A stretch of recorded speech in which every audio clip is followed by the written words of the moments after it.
Kisah Nabi Yunus alaihi salam ditelan ikan paus. Kisah ini disebutkan beberapa kali dalam Al-Quran. Salah satunya surat Asy-Syaffat ayat 139 hingga 148. Diceritakan bahwa Nabi Yunus alaihi salam merasa putus asa berdakwah kepada kaumnya yang keras kepala. Setelah hampir puluhan tahun berdakwah, hanya sedikit yang mau menjadi pengikutnya. Akhirnya beliau pun meninggalkan kaumnya dengan perasaan marah sekaligus sedih. Allah Subhanahu wa Ta'ala mengutus Nabi Yunus untuk berdakwah kepada suatu kaum di Ninawa, negeri yang terletak di daerah Mosul, Irak.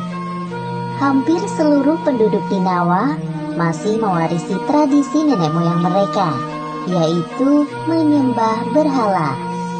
Kaum Ninawa tidak menyukai kehadiran Nabi Yunus.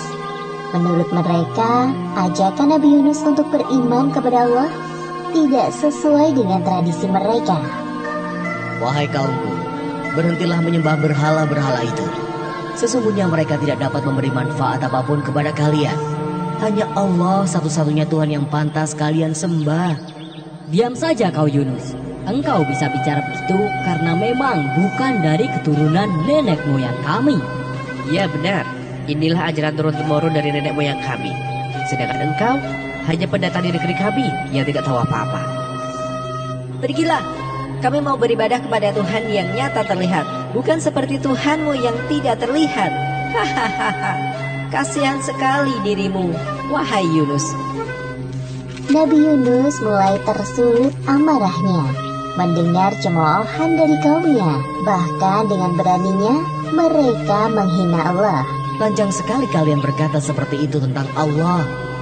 Wahai kaum Ninawa, tunggulah sebentar lagi azab akan turun kepada negeri ini. Aku telah berkali-kali memperingatkan kalian. Setelah beberapa tahun berdakwah, pengikut Nabi Yunus hanya sedikit. Berbagai cara telah dilakukan untuk mendekati kaum Ninawa, namun mereka malah menghina Nabi Yunus. Sampai akhirnya beliau mulai putus asa.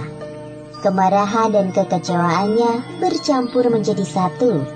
Kemudian Nabi Yunus mulai berdoa kepada Allah.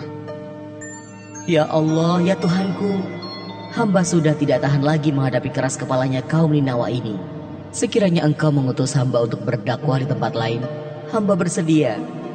Ya Allah, hamba mohon kabulkan permintaan hamba ini.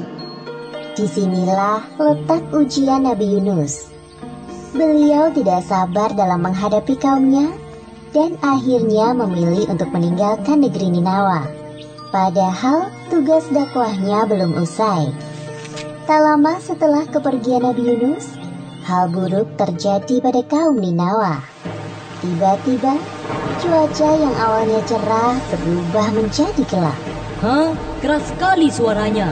Apakah ini yang dikatakan oleh Yunus tempo hari?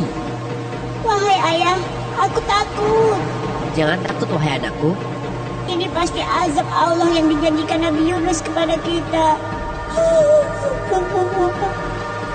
Satu persatu kaum Ninawa mulai keluar dari rumahnya. Mereka bersujud dan mulai menyadari akan kesalahannya. Ya Allah, maafkanlah perilaku kami yang tidak mau beriman kepadamu. Kami sudah zalim kepada Yunus, Nabi utusanmu. Ya Allah, ampunilah perbuatan kami. Kami sungguh-sungguh bertaubat kepadamu. Ya Allah. Kemudian Allah tidak jadi menurunkan azab kepada penduduk negeri Ninawa.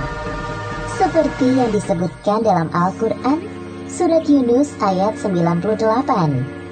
Ketika mereka, kaum Yunus itu beriman, kami hilangkan dari mereka azab yang menghinakan dalam kehidupan dunia.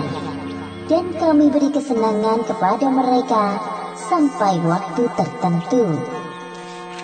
Sementara itu, Nabi Yunus telah berjalan cukup jauh.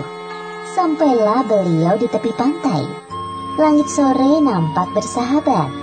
Terlihat di sana ada kapal yang akan berlayar. Kemudian Nabi Yunus pun ikut masuk ke dalam rombongan kapal yang akan berlayar itu. Semua orang heran melihat penampakan seorang nabi di dalam kapal. Namun para penumpang tidak berani menyapa Nabi Yunus. Mereka hanya saling berbisik.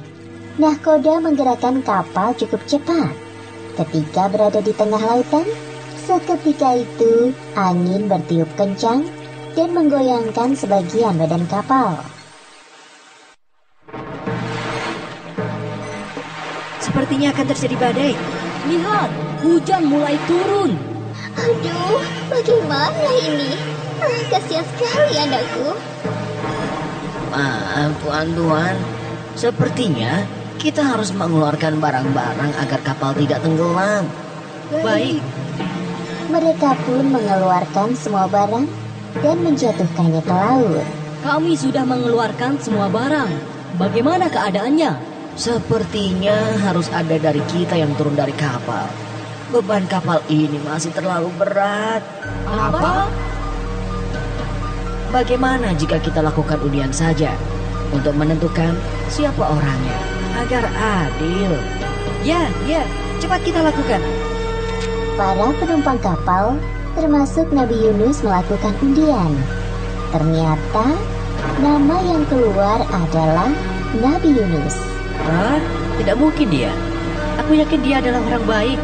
Nabi pula. Bagaimana kalau kita undi lagi saja? Ya, undi saja lagi. Lakukan lagi. Setelah melakukan undian kedua dan ketiga, tetap saja nama yang keluar adalah Nabi Yunus. Melihat kenyataan tersebut, Nabi Yunus pasrah dengan keadaan. Sudahlah tuan-tuan, tidak perlu dilakukan undian lagi. Aku ikhlas dengan keputusan ini. Aku akan turun ke laut agar kapal ini tidak tenggelam. Insya Allah ini takdirku. Orang-orang melihat Nabi Yunus dengan perasaan tidak rela. Kemudian Nabi Yunus bersiap untuk turun dari kapal. Beliau menatap ombak yang bergulung-gulung di hadapannya. Ya Allah, mungkin ini balasan bagiku atas sikap pengecut dan tidak sabar menghadapi ujian dakwah dari kaumku. Ampuni aku ya Allah. Demikianlah Nabi Yunus termasuk orang-orang yang kalah dalam undian tersebut, sehingga dilemparkan ke laut. Setelah Nabi Yunus menceburkan diri ke tengah laut, tak lama kemudian muncul seekor ikan paus yang sigap menelan beliau. Nabi Yunus pingsan selama beberapa hari di dalam perut ikan paus. Saat membuka mata, yang Nabi Yunus rasakan adalah kegelapan dalam jiwa dan raganya. Perasaan bersalah kepada Allah selalu menghantuinya. Tubuhnya tidak berdaya karena tidak ada asupan makanan selama berada di dalam perut ikan paus. Kemudian Nabi Yunus dengan segala kekuatannya berdoa kepada Allah. Seperti yang disebutkan dalam Al-Quran, Surat Al-Anbiya ayat 87. Tidak ada Tuhan selain Engkau, Maha Suci Engkau. Sungguh, aku termasuk orang-orang yang zalim. Allah seketika itu menjawab doa Nabi Yunus dan menghilangkan kesedihan yang dirasakannya. Allah melalui perantara ikan paus melemparkan Nabi Yunus di sebuah daratan yang tandus.